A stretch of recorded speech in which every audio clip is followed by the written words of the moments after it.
नमस्कार, मैं Renuka Shahane crime petrol सतर्क के इस नए अध्याय गुमराह बचपन में आपका स्वागत करती हूँ। हमारी सोच और कल्पना की भी एक दुनिया होती है, लेकिन ये हमेशा जरूरी नहीं होता कि हम जो सोचे वो सच हो जाए।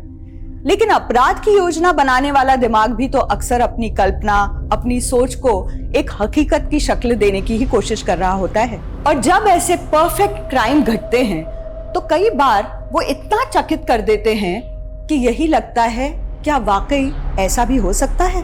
ये केस भी एक ऐसी ही अतिशयोक्ति है।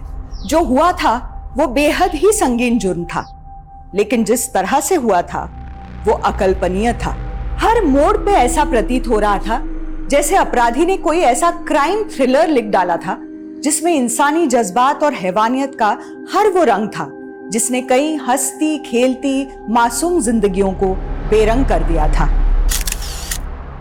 तो प्रसून जी, आपने अपनी इस नॉवल के अंदर एक क्रिमिनल को ग्लैमराइज किया है, मतलब ये बुक क्रिमिनल पे है? जी नहीं फ्रेंड्स, मेरी ये नॉवल मेरा अस्तित्व एक ऐसी औरत की कहानी है जिसे अपने पति की शक्ल पसंद नहीं थी। उसने अपने पति के सर को काट के फेंक दिया और उसके जैसे ही दिखने वाले एक और आदमी की तलाश की। The myth of 7 doppelgangers exist in the universe, जिसका मतलब है एक ही शक्ल के 7 लोग इस धरती पे होते हैं। Interesting plot. एक पर्सनल सवाल, क्या आपकी बीवी को आपकी शक्ल पसंद है? वेल फ्रेंड्स, मेरी बीवी तो एक जर्नलिस्ट है। अब उसे मेरी शक्ल पसंद है या नहीं, आई डोंट नो, लेकिन हाँ, वो इस समाज का चेहरा जरूर बदलना चाहती है। सुमन, तुम तो अपने पति की तरह फ्रिक्शन लिखने लगी। तो इतना मेरे से मसाला? सर, लगता है आपने मेरे पति की किताबें नहीं पढ़ी। उनका कंटेंट हमेशा रियल लाइफ से इंस्पायर होता है। और सर, रही बात मेरी, तो मैं भी हमेशा सच ही लिखती हूँ। You mean Gonda murder case में एक भैंस को बांधने वाली रस्सी का गायब करना क्रिमिनल का षड्यंत्र है? यस सर, उसी भैंस की रस्सी से उस विक्टिम के हाथ पैर बांधे गए थे जिसकी लाश मिली है। और सर, मेरे पास प्रूफ है उसके लिए। ये देखिए, ये देखिए सर।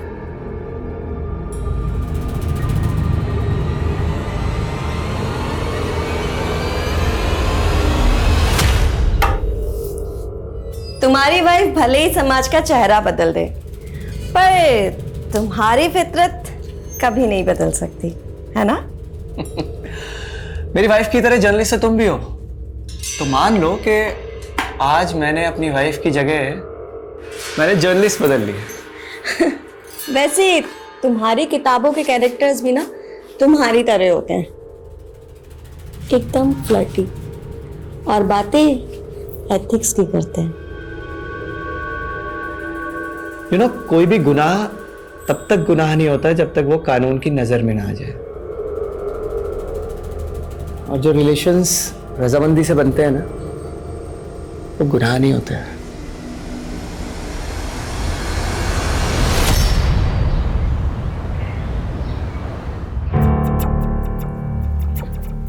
आदित्य, कब से खेल रहे हो यार? फोन दो मेरा। नो। अरे दो ना, मुझे घर निकलना है। फोन दो मेरा। आदित्य, गोविंद का फोन दो। फोन दो गोविंद का। मम्मा, ये लो। थैंक्स। चलो अंदर, चलो अंदर। सारा दिन मोबाइल पर लगे रहते हो। ये देख आलिया को हर वक्त पढ़ाई में ध्यान रखती है। चल अब अपनी बुक्स उठा। अरे छोड़ो ना मम्मी, मुझे ना पापा जैसे राइटर बनना है ना आपके जैसे जर्नलिस्ट। तो मुझे पढ़ने की क्या जरूरत? I want to become a gamer. अरे वाह, कितना एम्बिशियस बेटा है मेरा। So you want to be a gamer, हाँ? यस डैडी, मुझे दुनिया का सबसे बेस्ट गेमर बनना है। Yes, proud of you champ. वैसे तुम्हें पता है, तुमने अपने डैडी को उनकी अगली नॉवल का आइडिया दे दिया, द गेमर। कैसा है? बहुत अच्छा है। हाँ, वैसे भी तुमसे बड़ा गेमर तो कोई हो ही नहीं सकता है। प्रसून, एक काम क्यों नहीं करते हो? तुम अगला नोवेल खुद पे लिख डालो, देखना बहुत चलेगी। वो तो चलेगी, लेकिन फिलहाल इस प्रसून को अपनी अगली नॉवल की लॉन्च पे कंसंट्रेट करना है, फिर से बाहर जाना है। प्रसून, तुम्हें पता ना कि तुम पूरे 3 दिन बाद लौटे हो? अगले 3 दिन और गायब रहना है, सिर्फ शक्ल दिखानी है। प्रसून, क्या देख रहे हो? बुक्स लेकर आओ, अपनी पढ़ाई करो। गेमर बाद में बनना।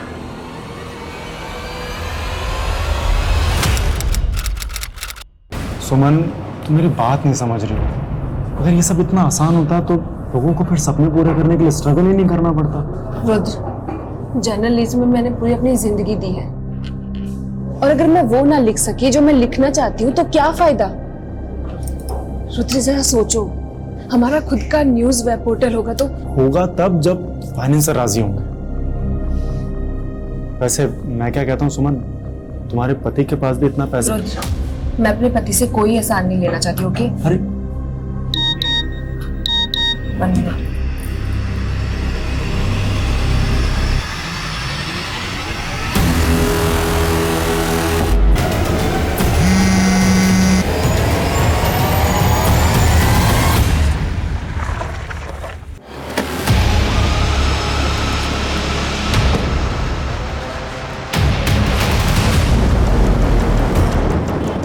आप पीछे हटिए, पीछे। सर, एक रागिनी ने लाश देखी तो हमें कॉल किया। आइए सर। सर, लाश को देख के लगता है कि किसी ने इसका गला दबाया है। और सर, पास में हमें एक रस्सी भी मिली है।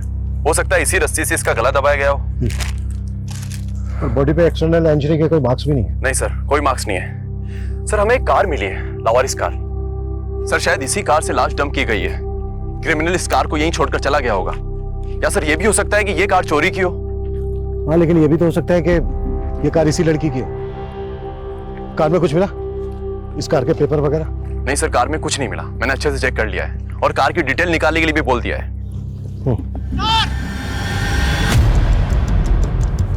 सर, ये देखिए। सर, पासर भाई ने तो सिर्फ एक औरत की लाश देख के कॉल किया था, लेकिन यहाँ तो एक बच्चा भी है। गाड़ी में कोई खून मिला था क्या? नहीं सर, गाड़ी एकदम क्लीन है। इसका मतलब यह है कि बच्चों को कहीं मारकर यहाँ नहीं लाया गया, बल्कि बच्चे को यहीं लाकर मारा गया है। लेकिन सवाल ये देखो, ड्रैगिंग के मार्क्स, और ये मार्क्स सिर्फ यहीं तक है, यहां से आगे नहीं है। इसका मतलब यह है कि बच्चे को यहां लाकर मारा गया है। लेकिन सवाल यह उठता है कि दोनों लाशों को अलग अलग जगह पर डंप क्यों किया गया? Excuse me sir. हेलो, सुमन सिंह? ठीक है सर। वो कार किसकी है ये पता चल गया। वो कार जर्नलिस्ट सुमन सिंह की है। जर्नलिस्ट सुमन सिंह?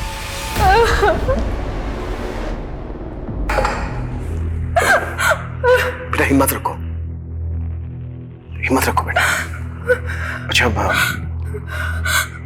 तुम्हारी मौसी के पति, तुम्हारे मौसा जी, वो कहाँ है? सर, वो तो आउट ऑफ स्टेशन है। तुम्हारी मौसी सुमन और तुम्हारा कजन आदित्य, ये गए कहाँ थे? सर, जब कल मौसी इवनिंग में आई तो वो बहुत पैनिक कर रही थी।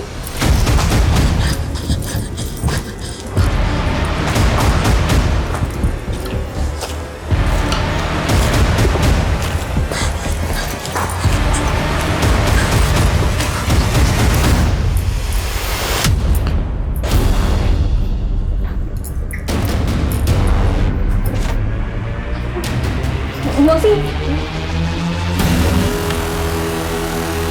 तुम्हारी मौसी अपने साथ गन लेकर गई थी और बहुत सारा कैश भी। लेकिन बेटा गई कहाँ थी? उन्होंने कुछ नहीं बताया। कल से मौसी का और आदित्य का सर कुछ भी नहीं पता चल रहा। मैंने मौसा जी को भी कॉल किया, लेकिन उन्होंने भी मेरा फोन नहीं उठाया। अच्छा बेटा, तुम हमें अपने मौसा जी का नंबर दो। Officer, you are responsible for the law and order of this city. Please बताइए किसने मारा है मेरी बीवी और बेटे को। हम इन्वेस्टिगेट कर रहे हैं। आप 3 दिन से कहां थे? मैं अपनी बुक लॉन्च के लिए दिल्ली गया हुआ था, लेकिन पहले आप बताइए कि आप पहले हमारे सवालों का जवाब दीजिए। आपकी पत्नी घर से इतना सारा कैश और गन लेकर कहां गई होगी? इंस्पेक्टर, मुझे इस सब के बारे में कुछ नहीं पता। आलिया फोन कर रही थी आपको, आपका नंबर लग नहीं रहा था। आपकी पत्नी सुमन से तो बात हुई होगी? सुमन का कई बार कॉल आया था, लेकिन मैं इतना बिजी था कि मैं उसका कॉल आंसर नहीं कर पाया। बाद में मेरे फोन की बैटरी चली गई एंड अनफॉर्चुनेटली मैंने चार्जर भी कैरी नहीं किया था। किसी पे शक है आपको? सुमन वॉज अ नोन जर्नलिस्ट। वो अक्सर कंट्रोवर्शियल मुद्दों पे लिखा करती थी। May be somebody. और आपका बेटा? वो क्यों मारा गया? ये आपको इन्वेस्टिगेट करना है ऑफिसर, और उल्टा आप मुझे से सवाल करे जा रहे हैं। देखिए, इन्वेस्टिगेट तो हम कर ही रहे हैं, वो हमारा काम है। फिलहाल आप जाइए, पोस्टमार्टम के बाद बॉडीज आपको सौंप देंगे।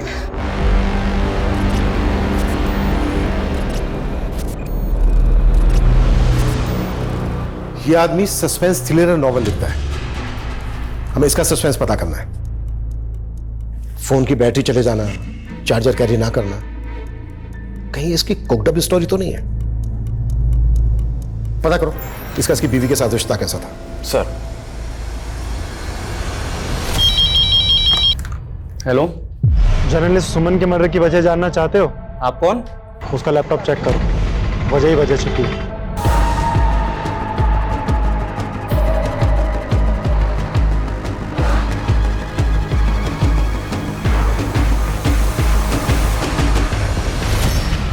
ये बाथरूम में भी चेक करो, और ये उधर जो कमरा है उसको भी अच्छे तरीके से चेक करो। ऑफिसर, मैं आपको कह रहा हूँ वो मेरे बच्चों का कमरा है, और जो लैपटॉप आप ढूंढ रहे हैं सुमन का, वो उसकी कार में मिलेगा आपको। प्लीज चेक कीजिए आप। लेकिन हमें मिला तो नहीं, और आप इतने कॉन्फिडेंस से कैसे कह सकते हैं कि लैपटॉप कार में ही होगा? सर, क्योंकि सुमन जब भी घर से बाहर जाती थी तो अपना लैपटॉप अपने साथ कैरी करती थी।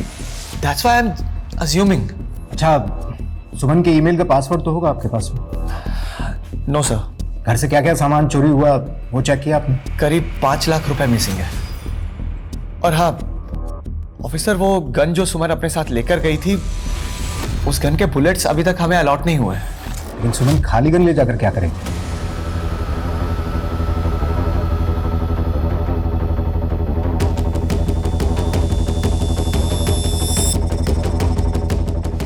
सर, कांस्टेबल यादव को जो कॉल आया था वो मायापुरी के एक पीसीओ से था, लेकिन ये मालूम नहीं चल रहा कि वो कॉल किसने किया था। सर, कहीं कोई हमें सुमन के लैपटॉप में उलझा के भटका तो नहीं रहा? अगर ऐसा है भी तो जाहिर सी बात है क्रिमिनल नहीं किया होगा या किसी से करवाया होगा। इसलिए हमारे लिए जानना बेहद जरूरी है कि पीसीओ से कॉल किसने किया था। पीसीओ के आसपास इंक्वायरी करो, चेक करो कि वहां पे कोई सीसीटीवी है क्या, और हमें सुमन के ईमेल का एक्सेस भी लेना होगा। आजकल बहुत सारे लोग अपना डेटा क्लाउड में स्टोर करके रखते हैं। साइबर टीम की मदद लो, और सुमन जिस न्यूज़पेपर के लिए लिखती थी उसके एडिटर से भी मिलना होगा। अपनी टीम को भेजो। सर। सी लिसन, आपसे जो भी कहना है ना वेबकैम पे कहना। फोन कॉल्स और मैसेजेस बंद। इतनी अनोखी अनोखी कहानियां लिखने वाला आज अपनी जिंदगी की असल कहानी से डर रहा है। सी, मैं ये फिलॉसफी के मूड में नहीं हूं अभी। अच्छा,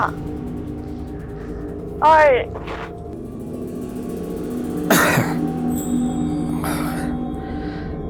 सी वर्तिका, अच्छा, अगर मैं तुम्हें कहूं कि मैंने तुम्हें एक्चुअल में रिकॉर्ड कर लिया तो? व्हाट? क्यों? देखो वर्तिका, तुम कौन है?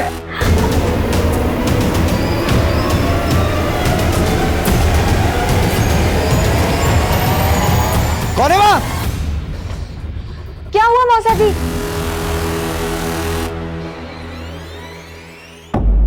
सर, सुमन ने तो हमारे लिए लिखना बंद कर दिया था। सुमन का तो 5 साल का एक्सक्लूसिव कॉन्ट्रैक्ट था ना आपके साथ, और अभी 2 साल बचे थे। हाँ, वो तो ठीक है सर, लेकिन उसने कॉन्ट्रैक्ट खत्म करने के लिए कहा था, और वैसे भी वो खुद का न्यूज पोर्टल बनाने वाली थी। अच्छा, क्या लगता है आपको सुमन और उसके बेटे? सर, मुझे पता लगा कि आपको क्राइम सीन पर एक रस्सी मिली जिससे सुमन का गला दबाया गया। सर, दरअसल सुमन मोना मर्डर केस की स्टडी कर रही थी, जहां एक भैंस को बांधने वाली रस्सी से विक्टिम को बांधा गया और बाद में उसको मर्डर कर दिया गया। भैंस को बांधने वाली रस्सी? क्या केस था?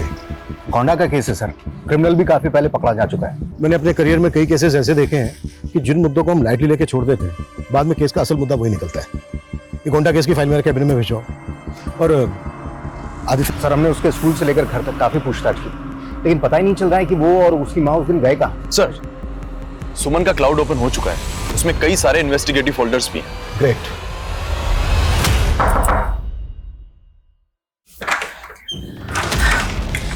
थैंक यू सीमा, मुझे लगा नहीं था कि चेक पे लिखे नंबर पे तो मुझे कॉल करोगी। सीमा को याद रखते हैं। दीदी आप डरो मत, ये रघु है, यहाँ का गार्ड, हमारे साथ ही है। अंदर चलिए। दीदी मैंने इन्हीं के फोन से फोन किया था, ये बहुत अच्छे हैं। सीमा, मैंने सुना है कि इस ऑर्फनेज की बच्चियों के साथ ज्यादती होती है। ज्यादती तो बहुत छोटा शब्द है। यहाँ का मैनेजर हम लड़कियों को बड़े बड़े पार्टीज में बेचता है, और वहाँ हमारे साथ। सीमा, डरो मत, मैं तुम सबको इंसाफ दिलाऊंगी।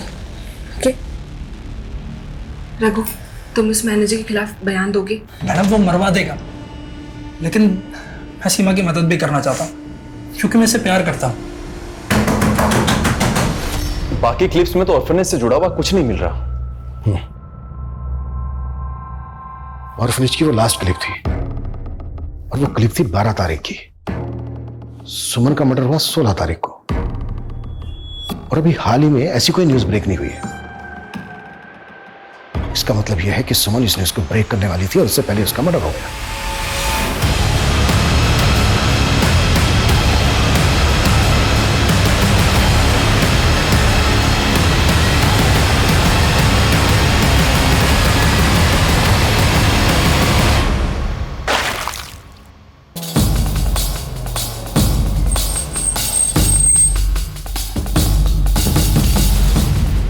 सर, इस जर्नलिस्ट के मर्डर के बारे में मैंने सुना था। ये लेडी हमारे एनजीओ के बारे में कुछ आर्टिकल लिखना चाहती थी कि हम लोग किस तरीके से यहाँ पर बच्चों की सेवा करते हैं। आपके एनजीओ में एक सगु नाम का गार्ड था, हमें पता चला कि वो सुमन के टच में था। सर, वो तो अचानक नौकरी छोड़कर भाग गया। हमें शक है कि रघु सुमन और उसके बेटे आदित्य के मर्डर में इन्वॉल्व है। उसकी सारी डिटेल दीजिए।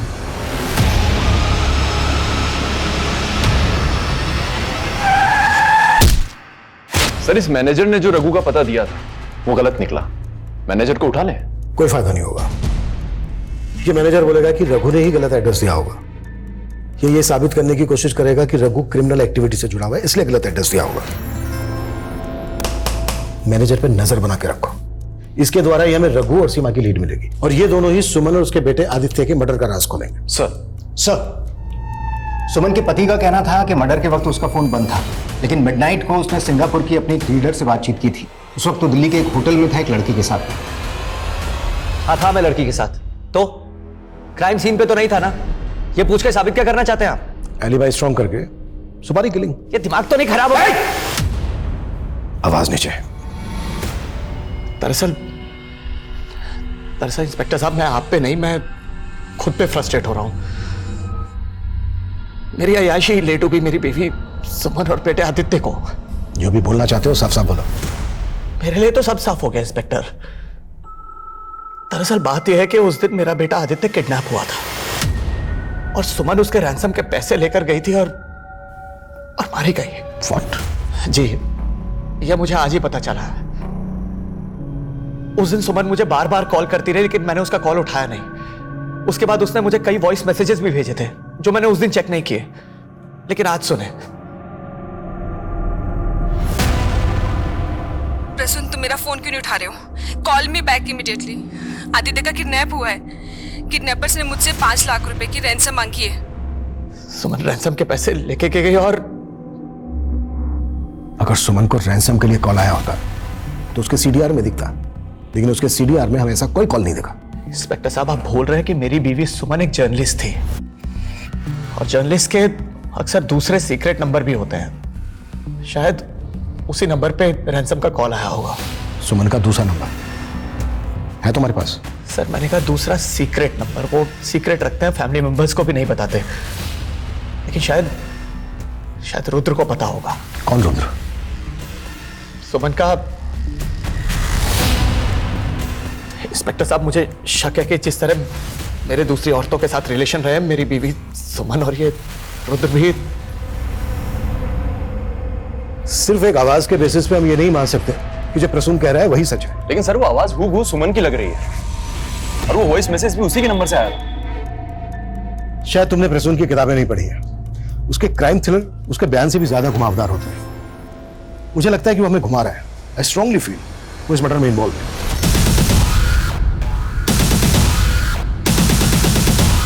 सर, सुमन कोई दूसरा नंबर यूज नहीं करती थी। उसका पति झूठ बोल रहा है। वो तो ये भी कह रहा है कि जरा रिश्ता था उसकी पत्नी सुमन के साथ। सर, कैसी बातें कर रहे हैं सर? मेरा और सुमन का कोई रिश्ता नहीं था। सर, मैंने आपको फोन किया और आप मुझ पे शक कर रहे हैं। वो पीसीओ से कॉल तूने किया था? जर्नलिस्ट सुमन के मर्डर की वजह जानना चाहते हो? लेकिन सुमन का लैपटॉप तो हमें मिला नहीं, और तूने कॉल करके कहा था कि उसकी मौत का कारण उसके लैपटॉप में मिलेगा। सर, एक्चुअली सुमन एक ऑर्फनेज को इन्वेस्टिगेट कर रही थी। लैपटॉप में उसी की क्लिप थी। मैं और सुमन मिलके एक न्यूज़ पोर्टल लॉन्च करने वाले थे। और वो ऑर्फनेज की न्यूज ही हमारी पहली पब्लिश न्यूज होती।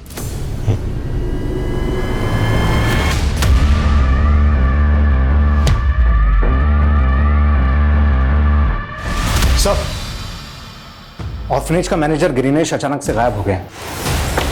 व्हाट? मैंने कहा था ना उसमें नजर रखना। कैसे गायब हो गया वो?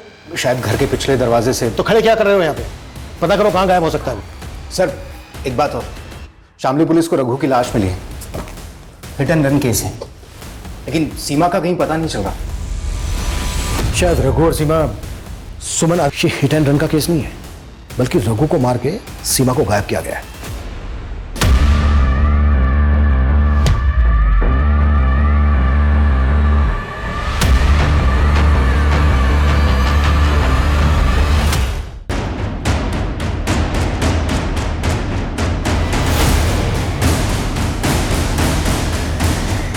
सर, हमें यहाँ एक सरकटी लाश मिली है। आइए सर। और लाश के पॉकेट से हमें एक आईडी मिली है जो प्रसून की है सर। सर, हमने आसपास काफी सर्च किया लेकिन कहीं भी कटा हुआ सर नहीं मिला। हाँ सर, लेकिन यहाँ से 500 मीटर दूर पे हमें एक कार मिली है जो प्रसून की है। उस तरफ? जी सर। गाड़ी में कुछ ब्लड वगैरह मिला क्या?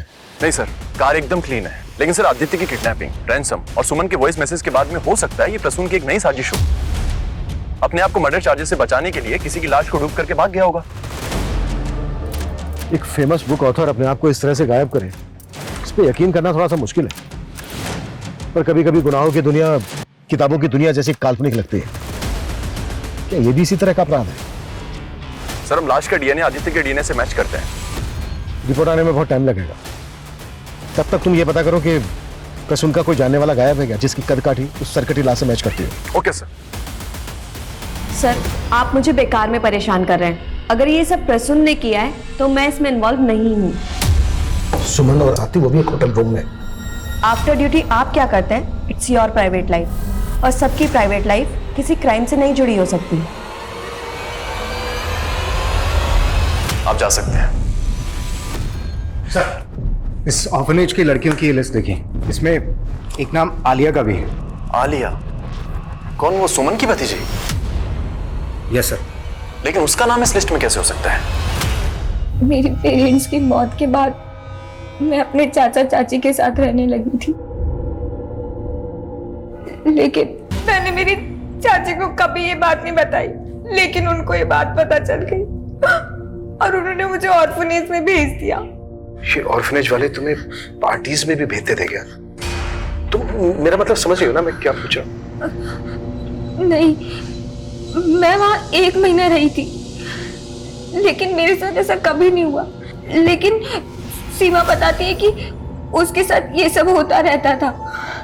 और जब मैं मौसी के साथ यहाँ घर आई तब मैं उन्हें ये बता नहीं पाई, और जब मैंने एक दिन उनको ये बताया तो वो वहां पर इन्वेस्टिगेट करने लगे। अच्छा बेटा, तुम्हारी मौसी ने तुम्हारे चाचा के खिलाफ कोई एक्शन क्यों नहीं लिया? चाचा को सजा दिलवाना चाहती थी, लेकिन उससे पहले तुम्हें कुछ आइडिया इस वक्त सीमा कहां पर होगी? वो कहती थी कि वो भोपाल की रहने वाली है, और उसी ने मुझे बताया था कि उसका असली नाम नाजिया है।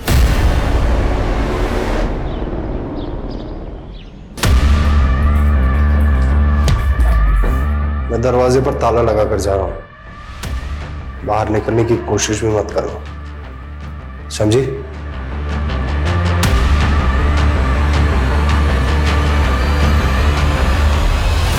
प्रसून का सोशल मीडिया पर एक चैनल है, उस पर एक वीडियो अपलोड हुआ है प्रसून का सरकटी लाश मिलने के अगले दिन। दोस्तों, आप लोग मेरी नई नॉवल मेरा अस्तित्व को लेके काफी एक्साइटेड हैं, लेकिन मैं आपको कुछ बताना चाहता हूं। मैंने इसके सीक्वल पर भी काम करना शुरू कर दिया है, जिसका टाइटल होगा द गेमर। अगर ये प्रसून का षड्यंत्र है तो अपना वीडियो खुद अपलोड नहीं करता, या तो फिर ये वीडियो पहले से अपलोडेड था जिसको एक पर्टिकुलर डेट पे रिलीज करने की सेटिंग की गई होगी, या फिर ये वीडियो किसी और ने अपलोड किया है प्रसून के चैनल पर। सर, मैं पता करता हूं, लेकिन सर एक और बात है। एक विदेशी फिल्म है जिसका प्लॉट बिल्कुल इस केस की तरह है। उसमें भी एक आदमी अपने बीवी बच्चे को मारकर एक सरकटी लाश के पास अपनी पहचान के कुछ सबूत छोड़ जाता है। अगर प्रसून उस फिल्म से इंस्पायर्ड है तो हमें यह भी पता करना होगा उस सर की लाश किसकी थी। सर मैंने चेक किया है, लेकिन उसके बैकग्राउंड में कोई भी ऐसा नहीं है जो गायब हुआ हो।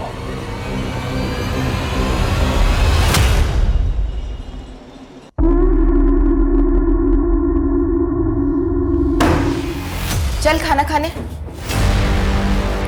क्या हुआ, तू चौंक क्यों गया? नहीं कुछ नहीं। तो चल जल्दी खाना खाने आ जा। मम्मी कुछ पैसे चाहिए थे। आज सुबह ही तो 500 रुपए दिए थे, इतनी जल्दी खत्म हो गए? चल अभी खाना खाने आ जा। सर मैंने कभी आलिया नहीं किया, वो तो सर उसका पालन पोषण भारी पड़ रहा था, इसलिए हमने उसे अनाथ आश्रम में छोड़ा। आप चाहे तो आलिया की चाची से पूछ लीजिए साहब। वो तो तुझे बचाएगी और तू बचेगा नहीं। तेरी करतूत बाहर ना जाए इसलिए तूने सुमन को मार डाला। नहीं साहब, हमने किसी को नहीं मारा। और साहब वो तो प्रसून और सुमन भी मान नहीं थे साहब। वो प्रसून का सुमन की बहन के साथ चक्कर था और आलिया प्रसून की बेटी है। इसी वजह से मेरे बड़े भाई ने सुसाइड किया और फिर आलिया की मां भी चल बसी। घुमा रहा है मैं झूठ नहीं बोल रहा साहब, ये तो प्रसून के पुराने कांड थे। उसने कई महिलाओं की जिंदगी बर्बाद की है साहब, और शायद उन्हीं में से किसी ने उसके परिवार के साथ ऐसा किया हो। गगन तू मेरे कमरे चोरी? तू चोरी कर रहा है? हाँ? ड्रग्स? तो तुझे ड्रग्स लेने के लिए 2 लाख रुपए चाहिए थे? हाँ? माँ मुझे लेके जाने दे। अरे ऐसे कैसे ले जाने? तू पेड़ पे उठते क्या पैसे? माँ जाने दे। माँ गगन! भोपाल पुलिस ने सीमा का फोटो आइडेंटिफाई किया है। उनका कहना है कि कोई और नहीं, नाजिया है। और नाजिया के अब्बू नाजिया की अम्मी को मारकर खुद फांसी चढ़ गए थे। उसके बाद नाजिया की कस्टडी उसके मामू अफजल के पास आ गई थी। अफजल? यस सर, और इस अफजल का फोटो भी मिला है। ये अफजल कोई और नहीं, ऑफरेंज का मैनेजर ग्रीनेश ही है।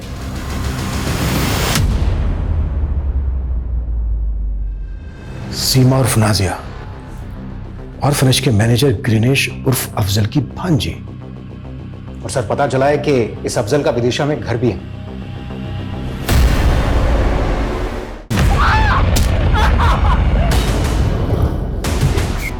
आइए सर, ये रूम है। ताला दो।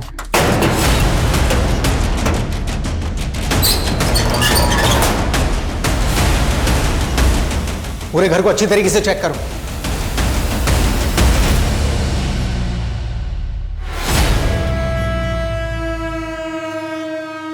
नाजिया,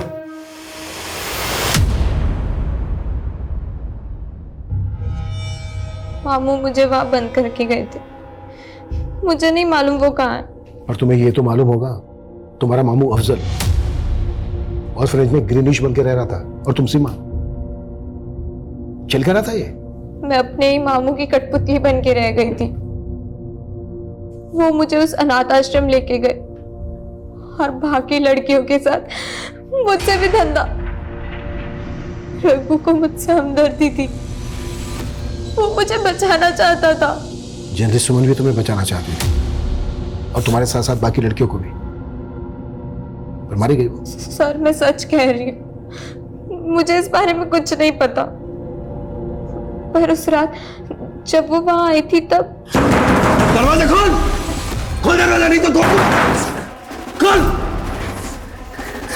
दरवाजा, खोल। हाँ? किससे बात कर रही थी ना? किससे बात कर रही थी? किसी से नहीं। और तू क्या कर रहा है? बाहर निकल। क्या कर रहा है? मामू को सब पता चल गया था, फिर उन्होंने मुझे और रघु को अलग कर दिया। मुझे विदिशा में लाके रख दिया और उन्होंने मुझे धमकी भी दी थी कि अगर मैंने भागने की कोशिश भी की तो वो रघु को मार देंगे। फिर अचानक वो विदिशा में आ गए, भेष बदल के रहने लगे। वो रघु को मार के विदिशा भागा था, है कहाँ वो? मुझे नहीं मालूम सर, मैं तो वहां रघु के इंतजार में ही जी रही थी और उसने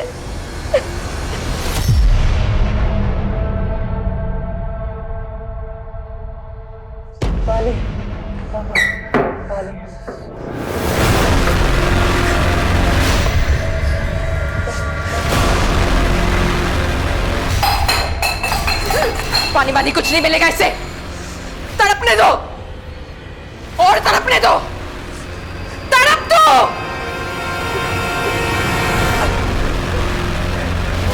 ग्रेनेश की क्या अपडेट है? सर हम पता कर सर जल्द से जल्द पता करो, ज्यादा टाइम नहीं है हमारे पास। सर बिहार पुलिस ने हमसे कांटेक्ट किया है। 5 साल पहले दरभंगा में ठीक इसी तरह का क्राइम हुआ था जो उस विदेशी फिल्म से इंस्पायर्ड था। एक आदमी अपनी बीवी बच्चे को मारकर एक सरकटी लाश वहां छोड़कर भाग जाता है। बाद में पता चला कि उसका डीएनए ही अलग है। सर वो क्रिमिनल अभी तक फरार है। लेकिन बिहार पुलिस ने हमसे कांटेक्ट क्यों किया? सर दरभंगा में जिस आदमी ने क्राइम किया था उसका नाम राकेश है। उसका भाई वहीं रहता है आज भी। उसके भाई को लगातार मेरठ से कॉल आ रहे थे पिछले कई महीनों से। और सर हमारे मेरठ में भी तो उन्हें लग रहा है कि दरभंगा का वो क्रिमिनल राकेश मेरठ में हो सकता है और हमारा केस उस क्रिमिनल से इंस्पायर्ड हो सकता है। मेरठ का नंबर किसका है? सर नंबर तो फेक आईडी का है, लेकिन मेरठ की जनता कॉलोनी में एक्टिव है। सर ये राकेश की फाइल है।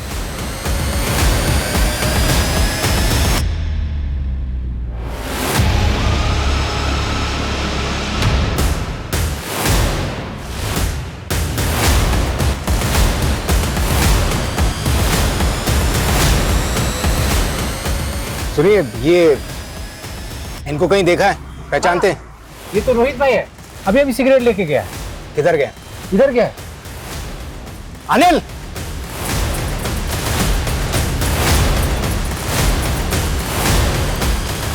रोहित उर्फ राकेश।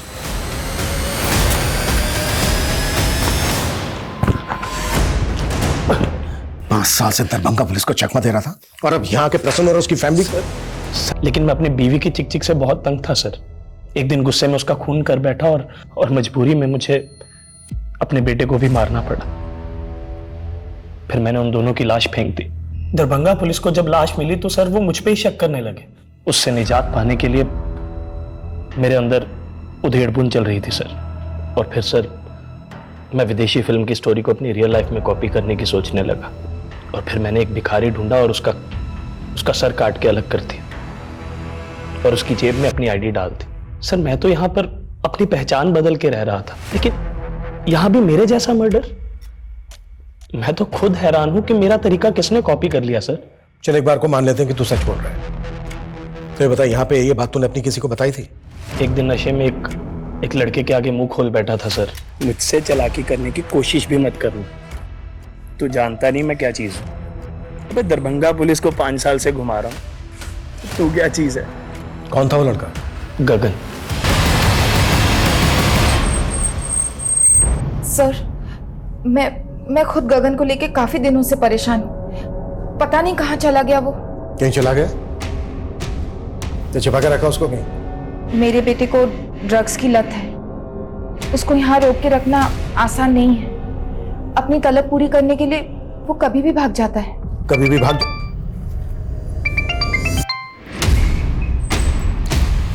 हाँ मनीष बोलो। सर रोहित उर्फ राकेश के मोबाइल में गगन और एक बच्चे का वीडियो मिला है। वीडियो? जी सर। सर एक और बात है, 3 दिन पहले साहिबाबाद पुलिस को गगन की लाश मिली थी। जब उसकी पहचान पता करने के लिए उसका फोटो हमारे थाने में आया तो मैंने उसे नोटिस किया।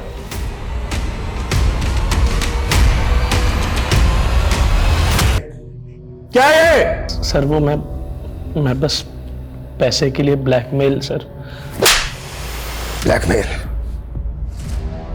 तूने इस बच्चे गगन को मार डाला, अब बोल रहा है कि इसने तेरा तरीका अपनाया? नहीं सर, मैंने उसका मर्डर नहीं किया सर, मैंने सिर्फ ये वीडियो बनाया था। इस वीडियो में जो दूसरा लड़का है वो कौन है? उसका दोस्त है सर, मैं उसे नहीं जानता सर। मैं सिर्फ गगन को ब्लैकमेल कर रहा था। और ये वीडियो तभी डिलीट होगा जब 2 लाख और लेके आएगा, ताकि थोड़े पैसे इकट्ठे कर सकूं और अपनी प्लास्टिक सर्जरी करवा के अपना फेस बदल सकूं। हमने तुम्हारी एक्टिविटीज चेक की जब से गगन का मर्डर हुआ है। किसी को भी ऐसा लगा नहीं है कि तुम दोनों को अपने बेटे मरने का कोई दुख हो। गगन की लाश मिलने से पहले से तुम्हारे घर से चीखने चिल्लाने की आवाजें आ रही थी और ये तुम साहिबाबाद के एक सीसीटीवी में कैप्चर हुए हैं जहां से गगन की लाश मिली। हमने ही गगन को मारा और कुछ नहीं किया। ड्रग्स लेता था तो इसका मतलब यह है कि तुम उसका... ड्रग्स लेता था तो क्या? रुक जा गगन, गगन रुक, कहाँ ले जा रहे? छोड़ दे इसको, छोड़ दे। गगन, गगन छोड़ दे। गगन, गगन तू क्या? उसके बाद हमने उसे कमरे में बांध दिया। सोचा उसकी ड्रग्स की आदत छूट जाएगी, लेकिन वो तो और भी ज्यादा खतरनाक हो गया। अपनी पत्नी की अस्मिता बचाने के लिए मैंने अपने पति धर्म को निभाया। सर,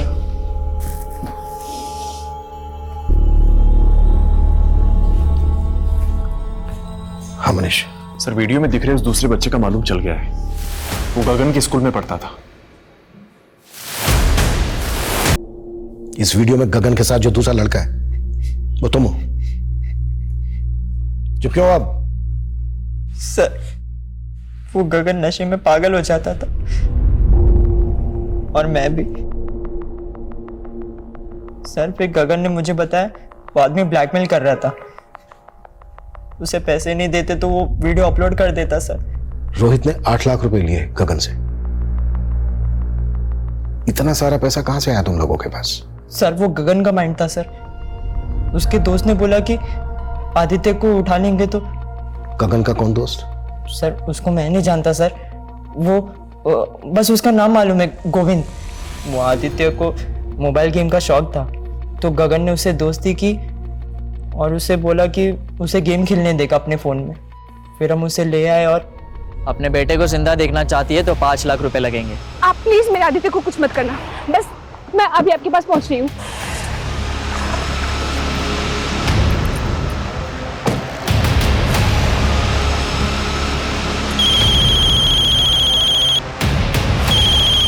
हेलो, हाँ मैं यहाँ पहुंच गई हूँ।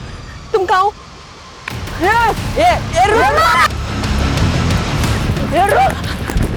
आदि, मैं गोली चला दूंगी वरना। हटो यहाँ से। आदि, आदि, आदि। मोबाइल और लैपटॉप बेच के जो पैसे मिले वो गगन ने रोहित को दे दिए। और प्रसून? मैंने कुछ नहीं किया सर, और वो गगन ने जो भी किया वो गोविंद के कहने पे किया था सर। तुमने सब पैक कर लिया ना? हाँ कर लिया है। कुछ रहा तो नहीं? नहीं नहीं, चलो चलो।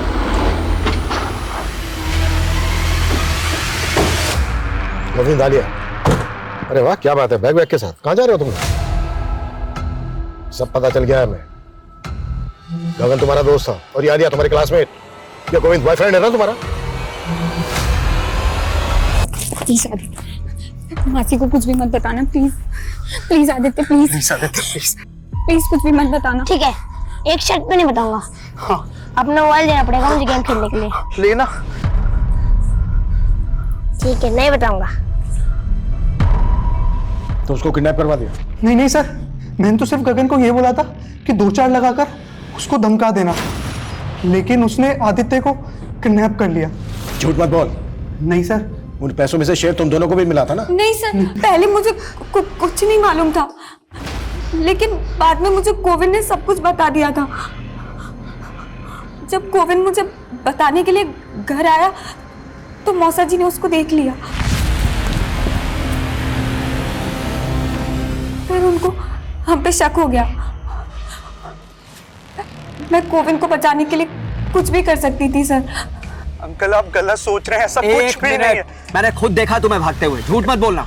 और जब तुम भागे तभी ये अंदर से बाहर आई थी। सच सच बोलो, क्या चल रहा है तुम दोनों के बीच में?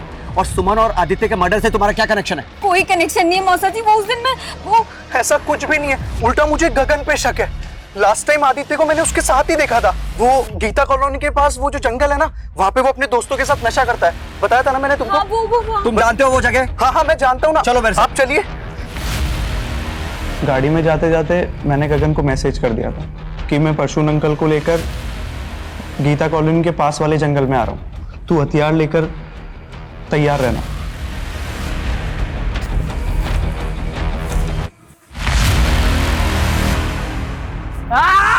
ओए, क्या कर रहा है तू? तुम लोग ये ठीक नहीं कर रहे हो?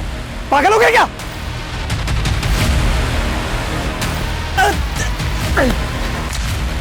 फिर गगन ने उनका सर नाले में फेंक दिया। तुमसे एक छोटी सी बात बर्दाश्त नहीं हुई कि वो बच्चा तुम्हारा फोन इस्तेमाल करता था और तुम्हारी मौसी तुम्हें ऑर्फनेज से लेकर आई, बेटी की तरह पाल रही थी तुम्हें, मां का प्यार दे रही थी। उसका परिवार खत्म करते वक्त तुमने एक बार भी नहीं सोचा सोचने वाली बात है कि हम बड़े से बड़े फैसले अकेले ले लेते हैं, पर उन्हें अपनों से, अपने परिवार से साझा नहीं करते, ये सोचकर कि घर परिवार के लोग ही तो है ना, उन्हें हर चीज बताने की जरूरत ही क्या है।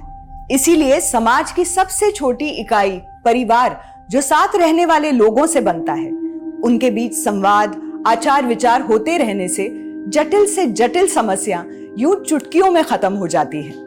इसलिए अपनों से बात करें, संवाद करें। इसी विचार के साथ अब मैं रेणुका शाहणे आपसे विदा लेती हूँ। कल फिर मिलेंगे ऐसी एक कहानी के साथ जो रखेगी आपको सतर्क और जिंदगी को सुरक्षित। तब तक अपना और अपने परिवार का ख्याल रखिए और देखते रहिए क्राइम पेट्रोल सतर्क। जय हिंद।